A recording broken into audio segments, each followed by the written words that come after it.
Turim greičio akinius už 10 eurų iš oro uosto. Turim Polar dirželį pulsui stebėti. Turim gan patikimą Skoto šalmą, esporto gertuvės. Viena populiaresnių Šiaulių gamtos vietų. Žmonės čia dažnai atvyksta pažiūrėti gyvūnėlių.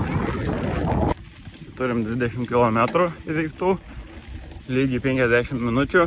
Svilė šaltiniai irgi viena populiaresnių vietų aplink Šiaulius. Tai žmonės čia dažnai atvyksta pasisemti vandens ir jį vartoja kasdieniai buitį, o šiek tiek atsigaivinsiu.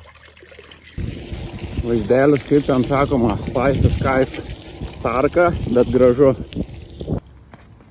Esam Aibėj, Šaukinuose, baigėsi elektrolitai, tai sustojau nusipirkti vandens, nes turiu tik vieną gertuvę, o nešti su savim 2 gertuvių nenorėjau. Tai turim 30 km įveiktų, valanda 15 laikas. Norėjau nusipirkti negazuotą vandens, bet aišku nusipirkau gazuotą.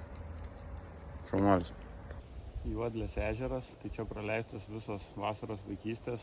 Stovyklaudavom kiekvieną vasarą, tam pačiam ežere maudydavomės, tam pačiam ežere semdavom vandenį, virdavom makaronus.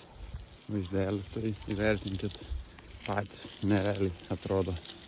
Turim 40 km, valanda 42, nuovargio ženklų nėra, judam toliau.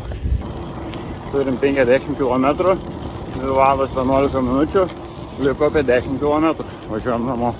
Surinkom 60 km, greitis 23 km per valandą, pulsas vidutinis 139, buvo suvartota pusę litro vandens ir pusę litro vandens su elektrolitais. Tai nėra mitybos patarimas jums, nes tai būtų blogas patarimas.